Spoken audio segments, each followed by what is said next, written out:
Europe میں بچہ پیدا ہوتا ہے تو اس کو فکر ہوتی ہے کہ پتہ نہیں میں کیا ہوں، میں پتہ نہیں کیا ہوں، مرد ہوں یا عورت ہوں. اس کو روزانہ شک ہو رہا ہوتا ہے کہ میں مرد ہوں یا عورت ہوں.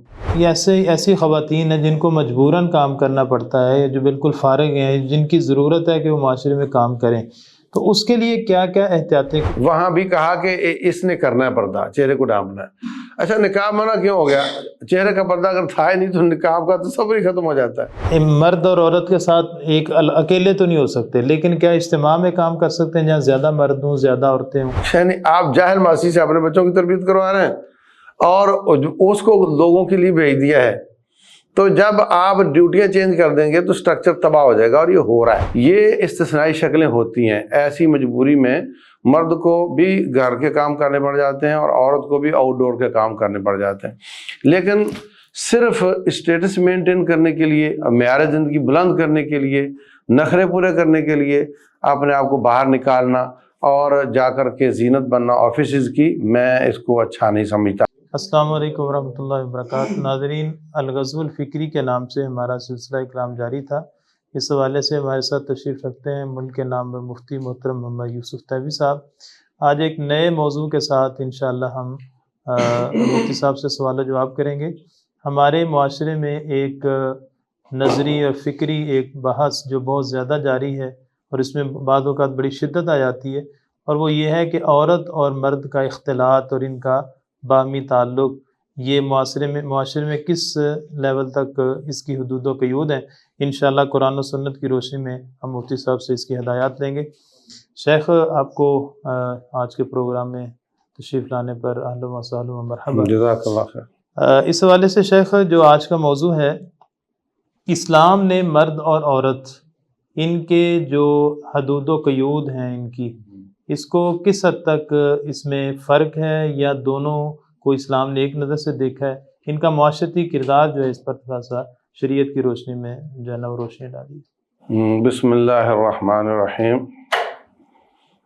جو ذات بنانے والی ہوتی ہے وہی ہر ایک کی حدود و قیود بھی طے کرتی ہے. موبائل فون ہے، انجن ہے، واشنگ مشین ہے، کوئی بھی چیز ہے، اس کا کون سا پرزہ کہاں لگنا ہے یہ بنانے والے نے طے کرنا ہے، اور اس نے اس حساب سے بنا دیا ہے. اب اگر کوئی اس کو کہیں اور جگہ لگا دے گا اور کوئی اور چیز وہاں لگا دے گا تو خرابیاں آئیں گی، یا تو چلے گی نہیں یا خراب چلے گی یا جلدی خراب ہو جائے گی. اللہ تبارک و تعالیٰ کا نظام اتنا پیٹنٹ ہے کہ اس میں جو وائلنس ہے، وائلیٹ کرنے والے کرتے ہیں تو وہ ایک دم خراب نہیں ہوتا. دنیا کی مشین تو ذرا کوئی چیز دوسرے کا لگا دو تو، اور الیکٹرانکس کی چیزیں ہیں وہ تو اڑ جائے گی فوراً. لیکن اللہ تعالیٰ نے اتنی فلیکسیبلٹی رکھی ہے کہ وہ کسی حد تک چلتا رہتا ہے، پھر آہستہ آہستہ خرابیاں آتی رہتی ہیں. تو جو ہمارا معاشرتی نظام ہے اس میں اللہ تبارک و تعالیٰ نے عورت کو بنایا ہے، اس کا جو کام ہے وہ مرد سے زیادہ عظیم ہے. ایک زاویے سے وہ ہے کہ وہ آدم سازی کرتی ہے. معاشرے اللہ تعالیٰ پیدا کرتا ہے اور وہ جانتی ہے اور تربیت کرتی ہے، اور یہ بہت بڑا کردار ہے. یہ وہ کردار ہے، مرد کے تمام کردار تقریباً جو دنیاوی اس کے ایک تو کردار سے تعلق رکھتے ہیں، ایک اس کا کیریئر ہے. تو مرد کے جو کیریئر ہیں وہ کافی حد تک عورت پورے کر لیتی ہے. جہاز بھی اڑا رہی ہے، وہ کہتی میں اسپیس پر بھی چلی گئی ہوں، اور وہ آفس بھی چلا لیتی ہے، گاڑی بھی چلا لیتی ہے، جہاز بھی چلا لیتی ہے. تو لیکن جو اس کا یہ کیریئر اللہ نے بنایا ہے کہ وہ آدم سازی کرتی ہے، معاشرے بنتے ہیں اس سے، اللہ تعالیٰ پیدا کرتا اور یہ جانتی ہے اور تربیت کرتی ہے. یہ کردار مرد کے بس کی بات نہیں ہے. اس لیے کسی نے کہا تھا کہ مجھے اچھا معاشرہ چاہیے اگر تو مجھے اچھی مائیں دے دو، تو میں آپ کو اچھا معاشرہ دے دیتا ہوں. تو اس میں جس کھانے میں جس کو فٹ کیا ہے اس کو وہیں پہ کام کرنا ہے. تو اللہ تبارک و تعالیٰ فرماتے ہیں وَلَا تَتَمَنَّوْا مَا فَضَّلَ اللَّهُ بِهِ بَعْضَكُمْ عَلَى بَعْضٍ، جو جس زاویے سے جس کو فضیلت دی گئی ہے اور جو کسی کے امتیازات ہیں، جو خصائص ہیں، اس کو حاصل کرنے کی کوشش تو دور کی بات ہے، آپ اس کی تمنا تک نہ کرو، خواہش ہی نہ رکھو دل میں۔ اس لیے رسول اللہ صلی اللہ علیہ وسلم نے جو مردوں کی مشابہت کرنے والی عورتیں ان پر لعنت کی، اور جو عورتوں کی مشابہت کرنے والے مرد ہیں ان پر لعنت کی، یعنی صرف مشابہت۔ یہاں تو آگے بڑھ کر آپریٹ کر کے مرد عورتیں بننے کی کوشش کر رہے ہیں، عورتیں مرد بننے کی کوشش کر رہی ہیں، اور یورپ میں بچہ پیدا ہوتا ہے تو اس کو فکر ہوتی ہے کہ پتہ نہیں میں کیا ہوں، میں پتہ نہیں کیا ہوں، مرد ہوں یا عورت ہوں۔ اس کو روزانہ شک ہو رہا ہوتا ہے کہ میں مرد ہوں یا عورت ہوں۔ تو ٹرمپ نے آ کر کے کہا کہ بس دو ہی جنسیں ہوں گی یہاں پہ، مرد ہوں گے یا عورت ہوں گے، بس یہ چھوڑو اس جھگڑے کو۔ اکتا گئے نا وہ، اللہ کی فطرت سے ہٹیں گے تو اکتائیں گے۔ تو مقصد میری بات کا یہ ہے کہ اللہ تعالیٰ نے اس کو کہا وَقَرْنَا فِي بُيُوتِكُنَّ، وَقَرْنَا فِي بُيُوتِكُنَّ، اپنے گھروں میں رہا کرو۔ باہر نکلنا ہے تو ضرورت کے لیے، بلا وجہ نہیں نکلنا۔ دلیل اس کی کرنا فی بیوتکن، گھروں میں رہا کرو۔ نمبر 2، بخاری شریف کی حدیث ہے، رسول اللہ صلی اللہ علیہ وسلم حضرت عائشہ رضی اللہ عنہ کے گھر میں ہیں، حضرت سودا ام المومنین باہر نکلتی ہیں، جنگل میں جانا ہوگا یا کسی کام جانا ہوگا، تو ان کا جسم تھوڑا فربا تھا، تھوڑا موٹاپا تھا، تو کپڑا تو بڑا لیا ہوا تھا۔ تو حضرت عمر کہتے ہیں آپ سودا ہو نا، ہمیں پتہ چل جاتا ہے تمہارا کہ تم سودا ہو، تم چھپ نہیں سک رہی ہم سے۔ تو بیچاری سنتے ہی اسی الٹے قدموں واپس، اور حضرت عائشہ کے گھر جا کر کہتی ہیں حضرت میں باہر جا رہی تھی تو مجھے عمر نے یوں کہا ہے۔ حضرت عائشہ رضی اللہ عنہ فرماتی ہیں کہ نبی صلی اللہ علیہ وسلم کھانا کھا رہے تھے، بوٹی گوشت پکا ہوا تھا، اور بوٹی آپ کے ہاتھ میں تھی ایسے، اور ادھر سے وہ آ گئیں، اسی حالت میں ہی وہی کی کیفیت ہو گئی، اور وہیں آپ جھک گئے کیونکہ بڑا بوجھ پڑ جاتا تھا آپ پر، اور آپ کا چہرہ سرخ ہو جاتا تھا، اور اسی حالت میں بوٹی ہاتھ میں ہی ہے کہ وہ کیفیت ختم ہوئی۔ تو رسول اللہ صلی اللہ علیہ وسلم فرماتے ہیں کہ اللہ تعالیٰ نے تمہیں ضرورت کے لیے، حاجت کے لیے نکلنے کی اجازت دے دی ہے۔ کیا مطلب؟ کہ اصل تمہارا یہ تھا کہ تم گھروں میں رہو، اور اب ضرورت اور حاجت کے لیے نکلنے کی اجازت دے دی ہے۔ تو یہ تو ہے اصل۔ اس کو کأنہن لؤلؤ مکنون، اللہ نے جنت کی عورتوں کے بارے میں کہا جیسے وہ سیپ کے اندر چھپا ہوا موتی ہوتا ہے۔ تو عورت جو ہوتی ہے یہ چھپا ہوا موتی ہے، اور یہ جب پیکنگ سے باہر آ جاتا ہے تو پھر یہ خراب ہونا شروع ہو جاتا ہے، اور اگر اس نے باہر نکلنا ہے تو پھر اس کے جو سیفٹی پریکاشنز بیان کیے اللہ تعالیٰ نے، اللہ تعالیٰ فرماتے ہیں کہ نکلنا ہے تو یدنین علیہن من جلابیبہن، آپ کا جسم پردہ، اس کے اوپر خوبصورت کپڑے بھی پردہ، اور اس کے اوپر ایک بڑی چادر ہو جس سے پتہ نہ چلے کہ اندر کیا ہے، اور وہ جو چادر ہے وہ زمین پر گھس کر آ رہی ہو کہ چلتے وقت بھی پاؤں نظر نہ آ جائیں، پنڈلی نظر نہ آ جائے۔ رسول اللہ صلی اللہ علیہ وسلم کے پاس ایک عورت آ کر کہتی ہے حضرت اگر ایک بالشت زمین پر گھس کر آ رہا ہوگا تو چلتے وقت پھر تو پنڈلی نظر آ سکتی ہے۔ تو آپ نے فرمایا کہ پھر وہ ایک ہاتھ 1.5 فٹ زمین پر گھسا کر چلیں۔ پھر کسی نے سوال نہیں کیا کہ پھر چلنا کس طرح ہے، یہ کسی نے نہیں پوچھا۔ اس میں ایک بات آ گئی ہے ہمارے ہاں، یہ اس کے اوپر جو مذہبی لوگ ہیں ان کے اندر بھی ایک دو رائے ہیں کہ چہرے کا پردہ جو ہے نا، بڑے بڑے علماء کا نام اس میں لیا جاتا ہے کہ وہ چہرے کے پردے کے قائل نہیں تھے، تو اس کی کیا وجہ ہے کہ جب آپ نے جو یہ کیفیت بتائی کہ پاؤں بھی نظر نہ آئے؟ میں نا اس میں اب ادھر آتا ہوں، اس طرف آتا ہوں انشاءاللہ۔ اب کیا ہوا کہ ایک اور سوال پیدا ہوا کہ حضرت جب یہ زمین پر گھس کر چلے گی چادر تو وہ تو راستے میں کچرا ہوتا ہے، مدینے کی گلیاں تو کچی ہیں، کہیں گدھے کا پیشاب خانہ، کہیں بچے کا، تو ہو سکتا ہے۔ تو آپ نے فرمایا آپ کے پاس اب دو آپشن ہیں، یا تو آپ فرما دیں کہ ٹھیک ہے تم اوپر کر لیا کرو، یا پھر یہ ہے کہ آپ مسجد میں تو انتظام دھونے کا نہیں تھا، تو یا پھر آپ اس کی پلیدی کو قبول کر لیں۔ تو رسول اللہ صلی اللہ علیہ وسلم نے فرمایا یطہرہ ما بعدہ، یہ کچرے کے اوپر سے گزری چادر تو پلید ہو گئی، اور بعد میں پاک مٹی کے اوپر سے گزری تو پاک ہو گئی، میں اس کو پاک قرار دیتا ہوں۔ اچھا، پھر عورت کے اختلاط کی ایک شکل یہ تھی کہ اس کا جسم کوئی دیکھ سکتا تھا، کپڑے بھی ڈھانپ دیے تو جسم کہاں سے دیکھنا کسی نے؟ تو جسم کے بارے میں رسول اللہ صلی اللہ علیہ وسلم فرماتے ہیں کہ بلکہ حدیث ہے جو حضرت عائشہ رضی اللہ تعالیٰ عنہ جب جا رہی تھی غزوہ بنی مستلق میں، پیچھے رہ گئی تھی، تو صحیح بخاری میں اور قرآن میں بھی یہ واقعہ ہے، تو پیچھے سے حضرت صفوان بن معطل آتے ہیں اور دیکھتے ہیں کہ یہ کیا ہے کالا کالا، قریب جاتے ہیں تو پتہ چلتا ہے حضرت عائشہ ہیں رضی اللہ عنہا، تو کہتے ہیں انا للہ و انا الیہ راجعون۔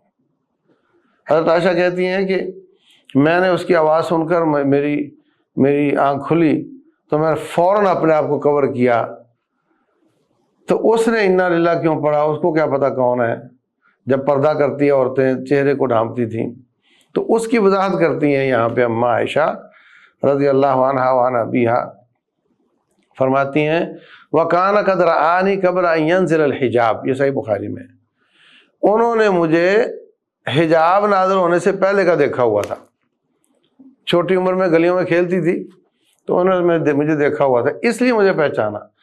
مطلب یہ کہ اگر انہوں نے پہلے نہ دیکھا ہوتا اور پردہ نازل ہونے کے بعد تو کوئی مرد عورت کو دیکھ ہی نہیں سکتا تھا، تو پھر وہ مجھے پہچان نہ سکتی۔ دوسری طرف ان کی بہن حضرت اسماء فرماتی ہیں، صحیح بخاری میں ہے، کہ جب ہم حجۃ الوداع پر گئیں تو جب مرد نظر آتے تھے سدلت احدانا جلبابها من راسها علی وجهها، تو سار والی چادر کو کھینچ کر ہم چہرے پر کر لیتی تھی، اور جب مرد نظر نہیں آتے تھے تو ہم اوپر اٹھا لے چہرے کو کھول لیتی تھی، اوپر اٹھا لیتی تھی۔ تو اس سے بھی ثابت ہوتا ہے کہ حج میں نقاب کرنا منع ہے۔ نقاب وہ ہوتا ہے جو چہرے پر جمع ہوا لپٹا ہوا جا رہا ہوتا ہے۔ اگر کوئی عورت چہرے پر جس طرح سردیوں میں چادر لیتے ہیں، مرد بھی لیتے ہیں، اور یہاں سے کر کے ناک کے اوپر سے دوسرے کندھے پہ ڈال دے تو یہ بھی نقاب ہے، مرد ہو یا عورت ہو۔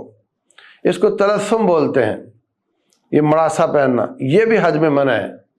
عورت چادر لے گی تو تھوڑی کے نیچے سے ادھر گرائے گی، لیکن جب مرد ہوں گے تو اوپر سے نیچے گرا لے گی، یا کوئی بھی پٹی ماتھے پہ باندھ لے اور وہ چہرے پہ لٹک جائے جالی کی، تو اس کو کچھ نظر آتا رہے، مگر وہ ڈھیلی ڈھیلی ہوگی، وہ نقاب کی طرح کسی ہوئی نہیں ہوگی۔ ناک کو لگتی ہے، جسم کو لگتی ہے، چہرے کو تو کوئی حرج کی بات نہیں۔ تو میں کہنا یہ چاہ رہا تھا کہ جہاں نقاب منع ہے وہاں بھی کہا کہ اس نے کرنا ہے پردہ، چہرے کو ڈھانپنا ہے۔ اچھا، نقاب منع کیوں ہو گیا؟ چہرے کا پردہ اگر تھا ہی نہیں تو نقاب کا تصور ہی ختم ہو جاتا ہے۔ تو عام حالات میں نقاب کرتی تھیں تو حج میں منع ہوا نا، ٹھیک ہے۔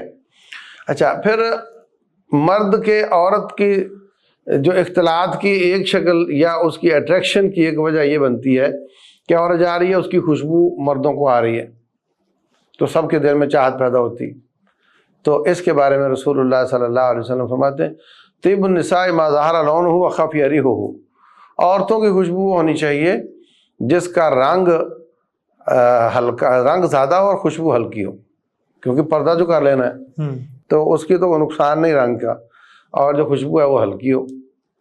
فرمایا جو عورت خوشبو لگا کر کے مردوں کے پاس سے گزرتی ہے تاکہ وہ اس کی خوشبو سونگیں فہی زانیۃ، وہ بدکار عورت ہے۔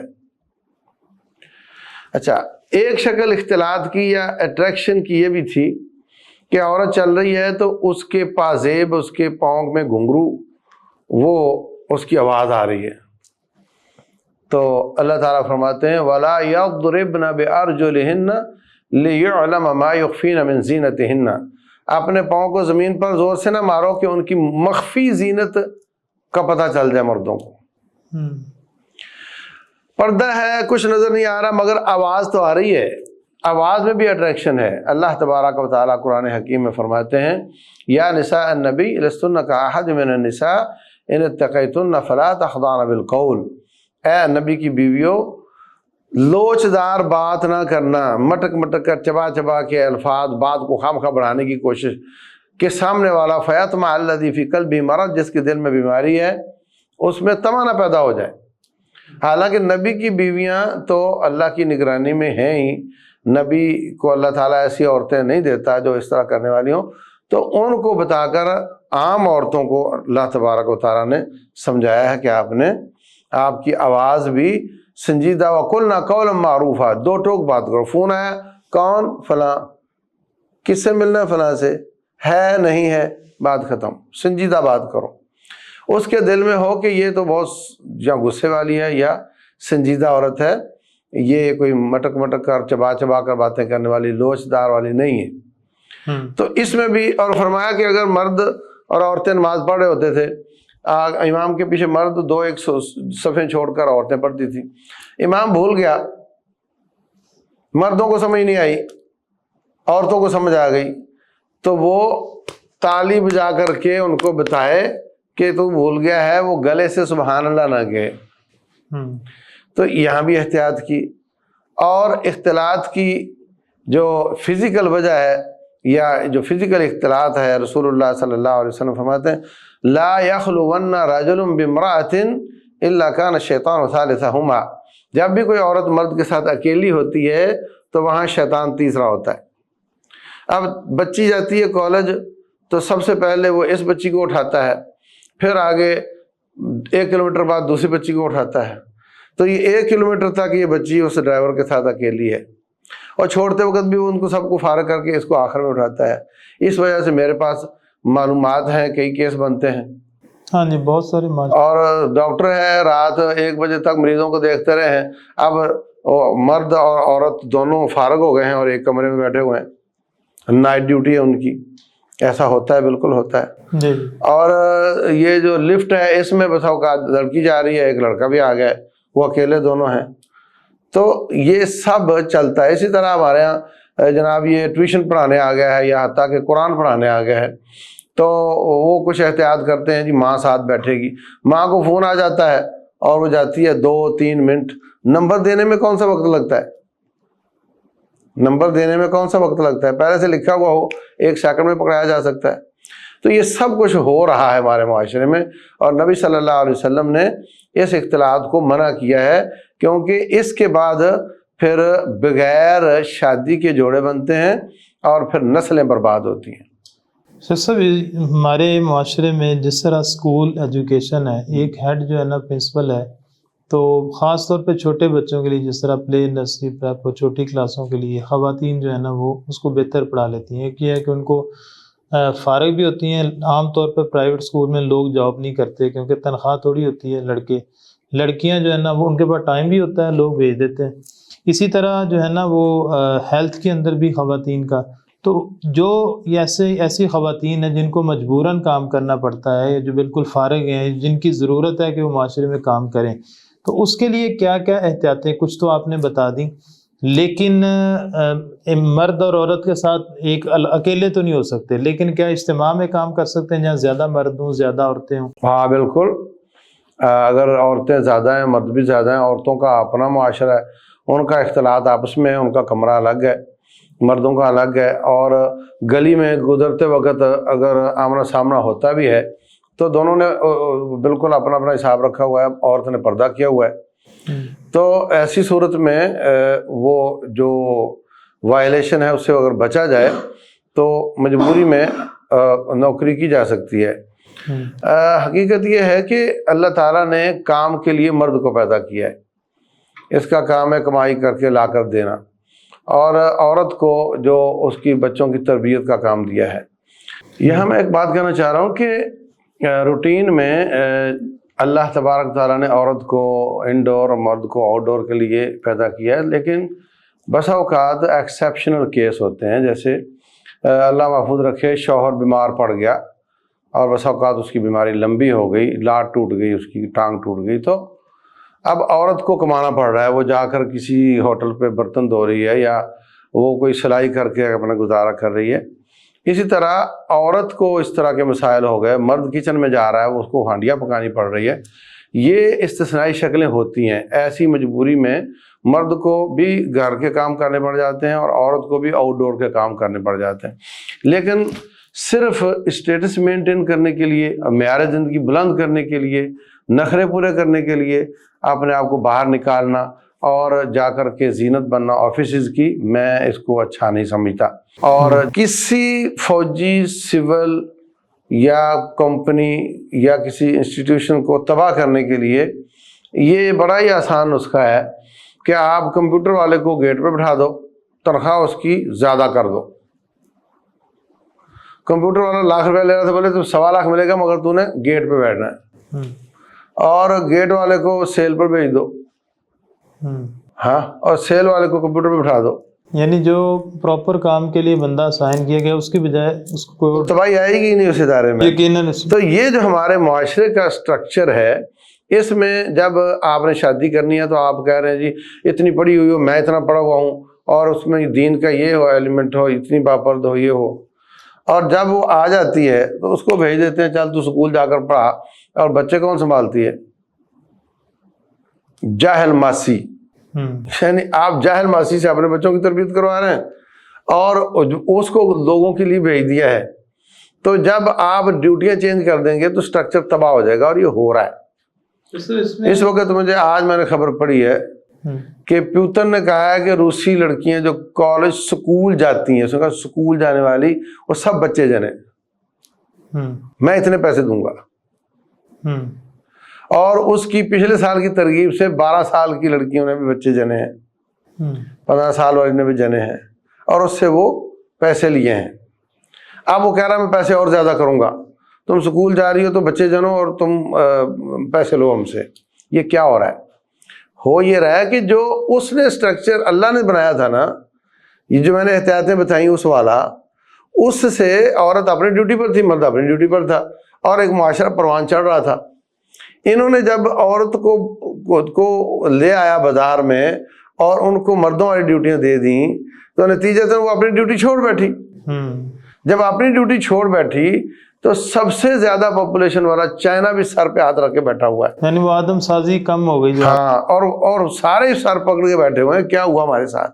ان کے کام کرنے والے ہاتھ ختم ہے، بڈھوں کی تعداد زیادہ ہے، چائنا میں بھی، رشیا میں بھی، یورپ میں بھی بڈھوں کی تعداد زیادہ ہے اور کام کرنے والے ہاتھ کم ہیں۔ اور برطانیہ والوں نے تو میں نے سنا یہ بھی کہا ہے کہ اگر 2030 تک ہماری عورتوں کی ہڑتال ایسی رہی اور مسلمان عورتوں کی سپیڈ وہی رہی تو برطانیہ کا وزیر اعظم مسلمان ہوگا، آبادی کا تناسب چینج ہو جائے گا۔ تو یہ اصل میں جب اپنی ڈیوٹی آپ چھوڑیں گے تو اور ڈیوٹیاں لیں گے تو اپنی چھوڑنی پڑے گی نا۔ ہمارے ہاں تو یہ تحریکیں چل رہی ہیں کہ جی جو ہے نا آپ نے آدھی آبادی کو جو ہے نا بالکل وہ، ہمارے یہاں نا ہم ادھر جا رہے ہیں جدھر سے وہ واپس آ رہے ہیں، ہمیں ادھر جانے کا کہا جا رہا ہے۔ ابھی یہ وزیر اعظم صاحب کہہ رہے ہیں کہ پاکستان میں جوانوں کی تعداد زیادہ ہے، میں جوانوں سے مخاطب ہوں، اور سابقہ وزیر اعظم یہی بات کرتے تھے، یوتھ اس کو وہ سب پلس پوائنٹ لے رہے ہوتے ہیں نا، اور دوسری طرف کہہ رہے ہیں بچے قتل کرو، بچے تھوڑے کرو، پاپولیشن کم کرو۔ یہ کیا تماشا ہے؟ اس میں شیخ پھر آگاہی کی ضرورت ہے معاشرے میں، کہ معاشرے میں آگاہی ان حکمرانوں کی ضرورت ہے، ان کو بتایا جائے کہ جو بچہ جس پہ تم عقیقہ کر کے خوشیاں مناتے ہو وہ اگر برا ہے تو پھر یہ سارا کچھ کیوں کرتے ہو؟ اور اس وقت یعنی دیکھیں نا، ایک باپ ہے، وہ اس کو چاہیے کہ میرے بچے زیادہ ہیں تو میں اپنے وسائل بڑھاؤں، یا اس کو چاہیے کہ میں اپنے بچے قتل کر دوں؟ تو ملک کو بھی اپنے وسائل بڑھانے کا سوچنا چاہیے، اپنی معدنیات کو نکالنے کا سوچنا چاہیے، اپنے امپورٹ ایکسپورٹ کو مینج کرنا چاہیے، نہ کہ یہ کہے کہ تم بچے کم کرو۔ بلکہ وہی بچے جب ان پہ انویسٹ کرے گا تو کل کو وہی اس کے لیے سورس آف انکم بنے، وہی باہر جا رہے ہیں جناب، وہی پیسے ڈالر بھیج رہے ہیں اور انہی کو قتل کرنے کا اور ان کو کم کرنے کا کہہ رہے ہیں، اور قتل ہو رہے ہیں اس وقت۔ تو اس میں ہسپتالوں میں سمجھ یہ آئی کہ دراصل یہ شعور بیدار کرنے کی ضرورت ہے، یعنی عوامی سطح پر بھی، اور ہمارے ہاں جو اہل اقتدار ہیں خاص طور پر ان کو بھی سمجھنے کی ضرورت ہے کہ جو اللہ تعالیٰ نے خاص کردار دیا ہے خاتون کو، اسی دائرے میں رہ کے وہ بہت ہی پروڈکٹیو ثابت ہو سکتی ہے معاشرے کے لیے۔